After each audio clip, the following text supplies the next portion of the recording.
The murder of 6-year-old JonBenét Ramsey captivated the nation and put her family under the microscope, with many speculating that her father, mother, brother, or all three were involved in her killing. Almost 30 years have passed since a 6-year-old girl was found dead in the basement of her family's home in Boulder, Colorado, and the case still refuses to close. For most of that time, the story of JonBenét Ramsey has lived in a strange limbo between grief and speculation, between real forensic work and the endless churn of internet theories. But in the last 2 years, something genuine has shifted. Investigators have gone back into evidence rooms, pulled out items that sat untouched for decades, and started running them through forensic tools that simply did not exist when this case first broke. Before we get into what that new work has actually found, and what it has not, it is worth being honest about one thing up front: there is no confirmed AI system that has solved this case, no secret confession, and no official suspect. What there is a real and serious re-examination of DNA evidence, driven by better lab technology, a determined father, and a police department that says this file is still a priority. That distinction matters, because this case has been misrepresented so many times over the years that separating fact from rumor is really the whole story now. To understand why the DNA angle carries so much weight, you have to go back to the beginning. On the morning of December 26, 1996, JonBenét's mother called police to report her daughter missing, and a ransom note demanding exactly $118,000 was found inside the house. Hours later, JonBenét's father discovered her body in the basement. An autopsy determined she died from a combination of strangulation and a severe blow to the head. From nearly the first hour, the investigation was compromised. Officers initially treated the case as a kidnapping rather than a homicide, so the house was never fully sealed as a crime scene. Family, friends, and other people moved through the home before it was properly secured, which meant that whatever physical evidence existed could have been shifted, contaminated, or lost entirely. That early mistake has haunted the case for 3 decades, because it left investigators without the kind of clean, unbroken chain of evidence that modern prosecutions usually depend on. Despite that messy start, one piece of biological evidence survived and became the backbone of the entire case: unidentified male DNA recovered from JonBenét's clothing. Testing at the time quickly ruled out her parents and her brother, Burke, which is part of why the family was eventually and formally cleared, even though public suspicion toward them lingered for years afterward. But the sample was small, and DNA science in the late 1990s could not do much more than confirm the profile did not match anyone already in the household. For a long time, that was the ceiling. The evidence existed, but the technology to make full use of it did not. What has changed recently is not some dramatic AI breakthrough in a single afternoon, but a steady, multi-year push to apply modern forensic genetic genealogy to that old sample and to other physical evidence from the scene. Genetic genealogy works differently from a simple DNA match. Instead of comparing a crime scene sample directly against a database of known offenders, it compares that sample against public genealogy databases where ordinary people have uploaded their own DNA to research their family trees. Even if the person who left the DNA has never been tested themselves, a distant relative might have been, and investigators can use those partial matches to slowly build out a family tree until it narrows down to a small number of plausible individuals.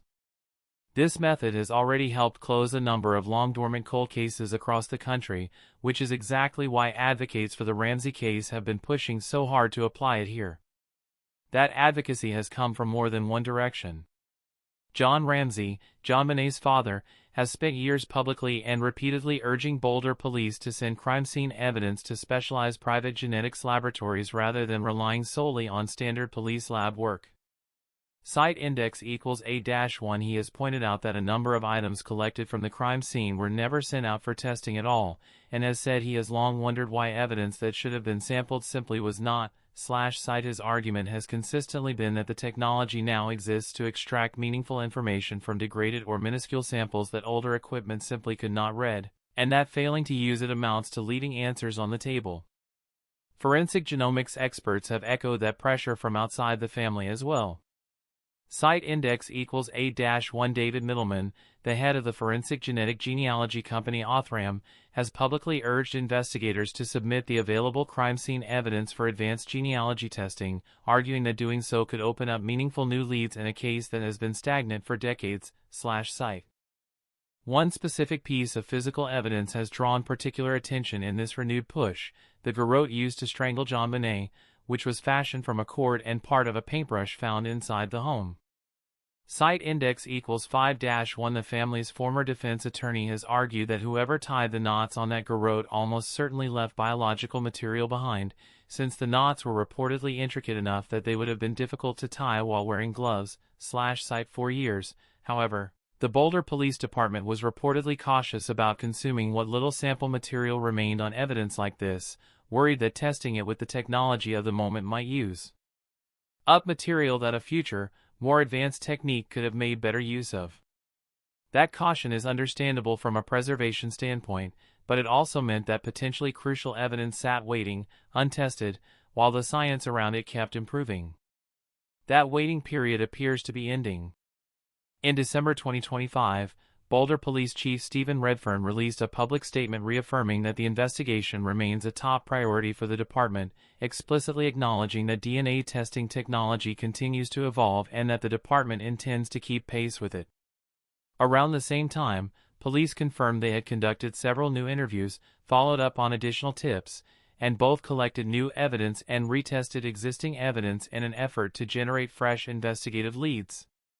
By January 2026, that momentum reportedly continued, with retesting efforts and follow-up interviews still underway. Earlier in 2025, Jon Ramsey appeared publicly at a true crime convention in Denver and gave the clearest outside look yet into how active this work has become, describing dozens of items currently being processed by the Colorado Bureau of Investigation, ranging from long-preserved crime scene material to evidence connected to the basement where JonBenét was found.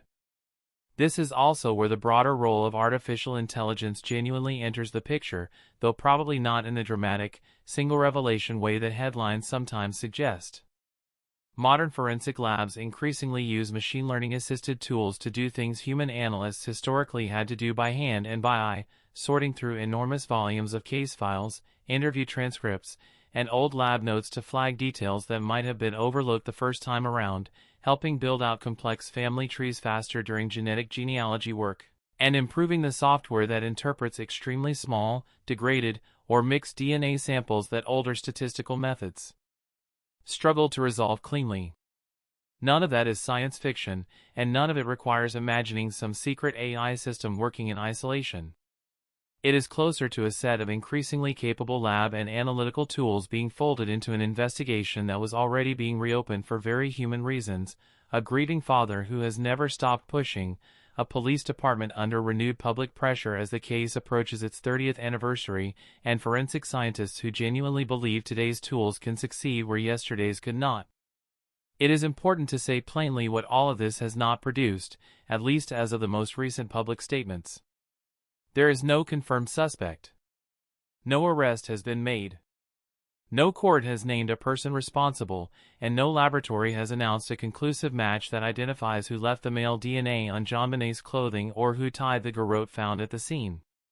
What exists instead is renewed activity, more items being tested, more interviews being conducted, more public pressure being applied, and a police department that has gone from years of relative silence to issuing annual, detailed updates acknowledging the case is still very much alive. For a family that has endured nearly 3 decades of half-answers and public suspicion, that shift in tone from investigators counts as real progress, even without a name attached to it yet. The emotional toll on the Ramsey family throughout this process is hard to overstate, and it is part of why the renewed DNA work carries so much weight beyond the pure forensics.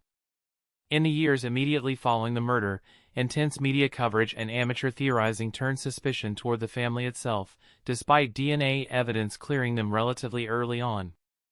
That suspicion did not fade quickly. Burke Ramsey, JonBenét's brother, eventually broke his long public silence to describe how deeply the unproven accusations affected the family, and to say plainly that the case's early investigative failures made everything that followed harder than it needed to be. Jon Ramsey has spoken about this too, framing his advocacy for better DNA testing not just as a search for the killer but as a way of finally lifting the cloud that settled over his family the moment investigators failed to secure that house properly on the morning after Christmas in 1996. There is also a strange, more recent twist in how this case circulates publicly, separate from the actual laboratory work. As the story has regained attention heading into its 30th anniversary, it has also become fodder for a wave of speculative online content, some of it genuinely reporting on the real DNA and genetic genealogy developments, and some of it inventing dramatic details that were never confirmed by police, prosecutors, or the family, including supposed secret confessions or definitive AI-generated identifications.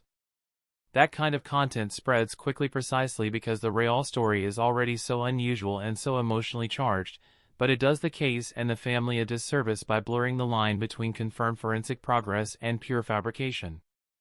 The honest version of this story is less tidy than a viral headline, but it is also, in its own way, more hopeful, a genuinely reopened investigation, real evidence being retested with real modern science, and a family that has waited 29 years for exactly this kind of movement.